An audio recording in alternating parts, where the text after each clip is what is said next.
After Venezuela assault, will Trump really go after Greenland?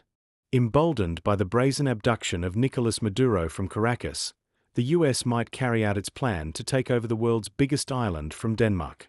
In 2019, when Donald Trump started talking about taking control of Greenland, an autonomous self-ruled region of the Kingdom of Denmark, most saw it as mere rhetoric by the US president for domestic political gains to appease his mega base. A year into his second stint at the White House, Trump has ratcheted up his demand for the takeover of the mineral-rich and strategically located island, citing it as imperative to US security. The rhetoric has only become shriller after the US military operation in Venezuela and the abduction of President Nicolas Maduro and his wife in the first week of January. For analysts and experts, Trump's words are no longer mere threats but the realization of the long-cherished American dream of dominating the Western Hemisphere. Copenhagen-based international security expert Mohammed Athar says that Trump appears to be serious about taking over Greenland because he very clearly stated that US national security interests lie in the occupation or annexation of the world's biggest island, strategically located near the Arctic region. Trump claims that he wants to seize the island due to the increasing presence of Chinese and Russian vessels in the Arctic region. "It's so strategic," Trump asserted on board Air Force One on Sunday. "We need Greenland from the standpoint of national security." Javad, for one, feels that it just makes sense for Trump to take control of Greenland, highlighting the fact that an operation would not require many resources because Denmark is a very small country. "It cannot really compete with the United States," Javad tells TRT World. Over the past few days, the Trump administration has floated the idea of a military invasion to buying Greenland from Denmark, which has reacted angrily to the statements emerging from the White House. Other experts also draw attention to the fact that Greenland, with a population of just 57,000, could be the next after Venezuela because it will be an easy, costless win like Maduro's capture from Caracas with spectacular military action that delivers big headlines but avoids the boots-on-the-ground quagmires. Return to old power politics? NATO nations have thrown their weight behind Denmark, also an alliance member, and called on the Trump administration to respect the will of Greenland's people as well as its sovereignty. Trump's officials have, however, explicitly told the world to back off. During a recent interview, the White House Deputy Chief of Staff Stephen Miller reasserted that Greenland should be part of the US, adding that nobody is going to fight the United States over the future of Greenland. While taking over a territory by force from a sovereign nation like Denmark is a clear violation of international law, like Russia's annexations of Ukrainian territories, Miller mocked what he referred to as international niceties. "But we live in a world, in the real world, that is governed by strength, that is governed by force, that is governed by power. These are the iron laws of the world," he added, hinting that the Trump administration is sticking to the might is right policy. This power politics is not alien to the US leadership, which had earlier launched many invasions across the Americas, from Mexico to the Dominican Republic, acquiring much territory from different countries by either force or money, says Evren Kachuk, a professor of international relations at Kastamona University and an expert on Nordic politics. The idea of buying Greenland appeared and disappeared in the US political agenda several times in the 19th century, but American policymakers did not find buying the island a worthwhile investment at the time, Kachuk tells TRT World. But for Trump, a real estate developer turned politician, acquiring Greenland is definitely a worthy investment. Given the fact that Denmark has already granted many privileges to the US to access the island's sources, even allowing Washington to operate a military base on the remote island, some experts appear puzzled about Trump's real intentions. According to Javad, Trump is seeking complete and comprehensive territorial control of Greenland for the implementation of high-tech development. Many of the president's rich friends, like PayPal co-founder Peter Thiel, have been eyeing the largely empty island for their crypto-empowered investments. Trump's ambassador to Denmark, Ken Howery, was a co-founder with Thiel and Elon Musk of PayPal. Silicon Valley is awash with billionaires invested in one kind of networked venture or another. Greenland is high on most lists. Unlike Mars, occupying Greenland is doable, wrote Edward Luce of the Financial Times. How will Denmark respond?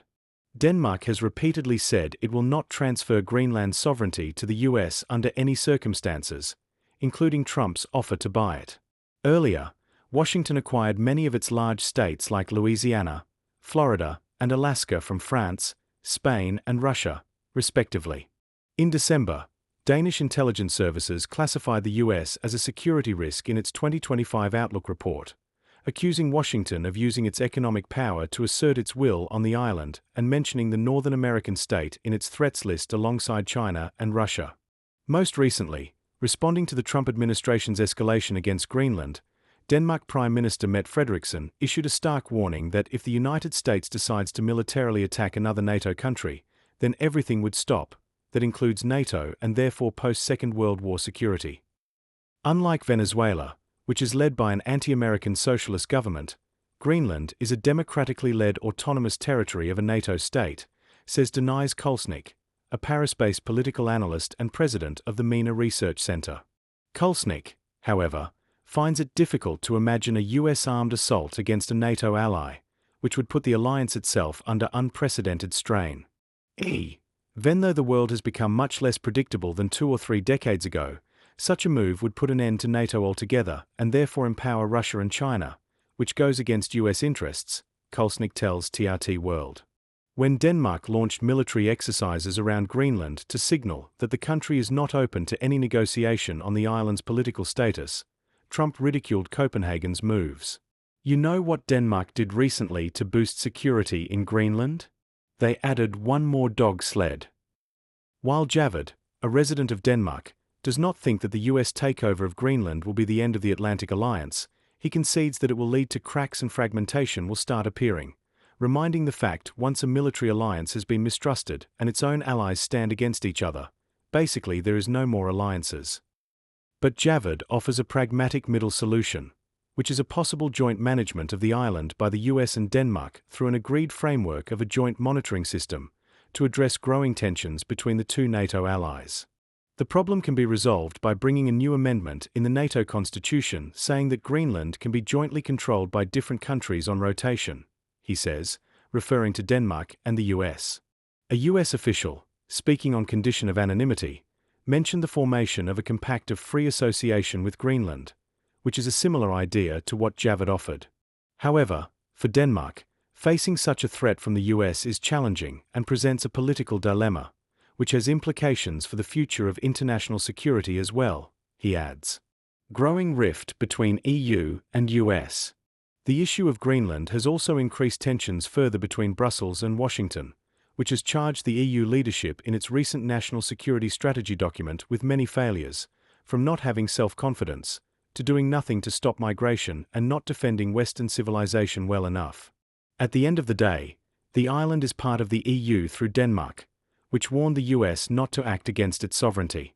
The EU will continue to uphold the principles of national sovereignty, territorial integrity, and the inviolability of borders, said the EU's foreign policy spokesperson, Anita Hipper. Greenland belongs to its people. It is for Denmark and Greenland, and them only, to decide on matters concerning Denmark and Greenland, said a recent joint statement by leaders of France, Germany, Italy, Poland, Spain, Britain, and Denmark.